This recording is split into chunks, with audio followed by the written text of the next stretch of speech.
মানুষ সবচেয়ে বেশি প্রেমে পড়ে কিসের জানেন? কথার। কথা বলার ধরন, কথা বলার স্বর, কথা বলার রুচিবোধ, এই সমস্ত। শুধু কথা দিয়ে কাউকে মেরে ফেলাও যায়, আবার কথা দিয়ে স্বপ্ন বাস্তবায়নের অর্ধেক কাজ প্রায় করে ফেলা যায়। কথা দিয়ে একটা যুদ্ধ বাঁধিয়ে ফেলা যায়, আবার সেই কথা দিয়েই কিন্তু অর্ধমৃত মনকে জীবন্ত ও প্রাণবন্ত করে ফিরিয়ে আনাও যায়।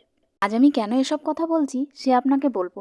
আসলে আজ একটা বিয়েবাড়ি যাচ্ছি, এমন একটা বিয়েবাড়ি বা এমন একটা অনুষ্ঠান বাড়ি যেখানে যাদের সঙ্গে আমার কোনো সম্পর্কই নেই, শুধুমাত্র একটু আলাপ আর মাঝে মধ্যে কথাবার্তা হতো প্রথম দিকে যখন আমি শ্বশুরবাড়িতে প্রথম আসি। হ্যাঁ, আসলে আজ থেকে প্রায় 4-5 বছর আগে থেকেই ওনাদের সাথে আমার সম্পর্ক। তো এভাবেই তাদের সাথে আমার আলাপ পরিচয় হয় আর নিয়মিত কথাবার্তাও হতো। তো সেই থেকে এমন এক সম্পর্ক তৈরি হয়েছে, সত্যি খুব গভীর সম্পর্ক তৈরি হয়েছে। তো বেশ ভালোই লাগে। ওই কাকু কাকিমা তো খুবই ভালোবাসেন, আর বোনরাও খুব ভালোবাসে। বোন না বলতে ছোট বোন, তো ছোট বোনের সাথেই আমার বেশি আলাপ, আর সেই বোনেরই আজ বিয়ে। তো আমাদের সেখানে নিমন্ত্রণ আছে, সেখানে আমরা যাচ্ছি। আর এই দেখুন সাজুগুজু করে ফেলেছে। আসলে ব্যস্ততার কারণে খুব ভালো সাজগোজ করতে পারি না আমি, আর পারিও না, সত্যিই তাই।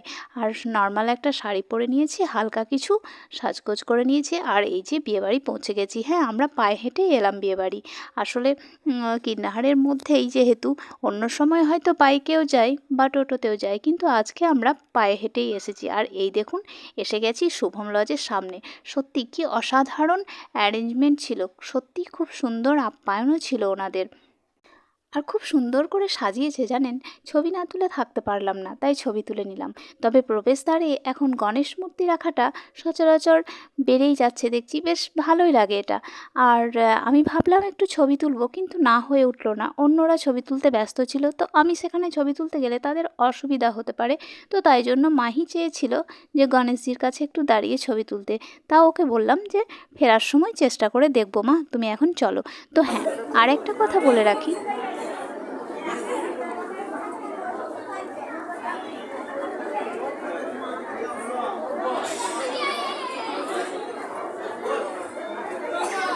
আর এখন চলে এসেছি ভিতরে, লজের ভিতরে।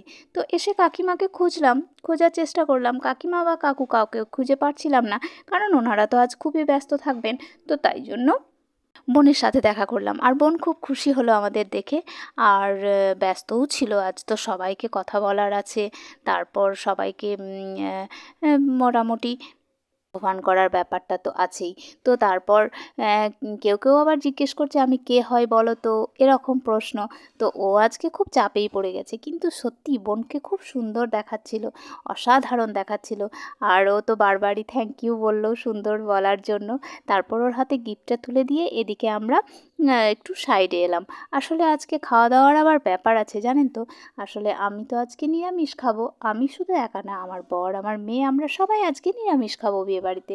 তো তাই জন্য দেখলাম বিভিন্ন রকমের স্টল তো বসেছে, কিন্তু সে সমস্ত আমি খাবো না। আর আমার খাওয়ার মধ্যে যেগুলো ছিল সেটা ছিল একটা ভেজ পকোড়া, আর কোল্ড ড্রিঙ্কসটা খেতে পারতাম, কিন্তু আমি কোল্ড ড্রিঙ্কস খাইনি। তারপর আমি খেলাম কফি। তো এই কফি খাওয়ার পর মেয়েও খেয়েছিল, মেয়ে আর বর দুজনেই খেয়েছিল পকোড়া আর কফি। তো তারপর চলে এলাম ডাইরেক্ট আমরা খেতে। আর একটা সুবিধা হয়ে গেছে কি, একটা টেবিলে যেহেতু আমরা 4 জন বসবো, তো আমরা 3 জন তো নিরামিষ খাবোই, তার সাথে আমাদের পাড়ার এক জেঠিমাকেও পেয়ে গেছি, সেই জেঠিমাও আমাদের সাথে নিরামিষ খাবেন। ব্যাস, এই তো হয়ে গেল। তাহলে তো আমাদের খুব ভালোই হলো, কোনো অসুবিধাই হলো না। আর এদিকে এই ইদানিং দেখছি ভোজবাড়িতে যেগুলো হচ্ছে, তার মধ্যে আমার সবথেকে প্রিয় খাবার যেটা হয়ে গেছে এখন, সেটা হচ্ছে মেথি মালাই পরোটা। তো এটা কিন্তু খেয়েই আমার একদম পেট ভরে যায় প্রায়।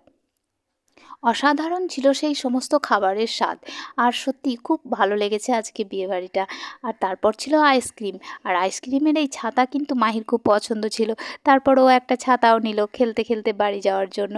তো যাই হোক, তারপর দেখলাম কয়েকটা ছবি তুলে নিই। আর হ্যাঁ, মাহি যেহেতু আমার কাছে ইচ্ছা প্রকাশ করেছিল গণেশজির কাছে ছবি তুলতে, তো তাই জন্য মেয়ের ইচ্ছা দাম দিতে আমরা দুজনেই কিন্তু মাহিকে নিয়ে গণেশজির কাছে ছবি তুলে নিলাম। আর তারপরেই দেখুন আমাদের বাড়ি ফেরার পালা।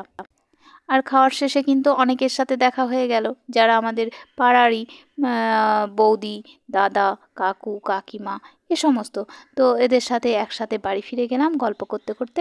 বেশ আনন্দ হলো, কিন্তু খুব ভালো লাগলো। আর তারপরেই যে বাড়ি ঢুকে গেছি, এই এক কাজ বুঝলেন, বাইরে গেলে ফেরার পর তারপর সমস্ত জামা কাপড় পরিষ্কার গোছানো, এই সমস্ত কাজটা কিন্তু আমাদের জন্যই পড়ে থাকে, তাই না বলুন? তো যাই হোক, এবার আমরা বাড়ি ফিরে গেছি, এবার একটু ফ্রেশ হয়ে নেব। আর মাহি ওদিকে গল্প করতে বসে গেছে দাদু ঠাকুমার সাথে। আসলে ওকে একটু পরেই ফ্রেশ করাবো, আসলে আগে নিজে ফ্রেশ হয়ে নেব, তারপর একটু জল খেয়ে আমরা এবার ঘুমাতে চলে যাব। তো যাই হোক, আজকে এভাবেই আনন্দে কাটালাম। তবে হ্যাঁ, বছরের বিয়ে প্রায় শেষ হয়ে গেল এবছর, অর্থাৎ বাংলা বছরে আর কোনো বিয়ে থাকবে বলে আমার মনে হয় না। তো যাই হোক, এভাবেই আজকের দিনটা আমরা কাটলাম বিয়েবাড়ি। তো আমার ভিডিওটি কেমন লাগলো অবশ্যই জানাবেন, আর ভালো লাগলে একটা লাইক করে দেবেন, কেমন? আর এই যে ও এসে গেছে, জল তেষ্টা পেয়েছে, তাই ওকে জলও দিয়ে দিলাম। তো দেখা হচ্ছে পরের ভিডিওতে। ভালো থাকুন, সুস্থ থাকুন, টাটা।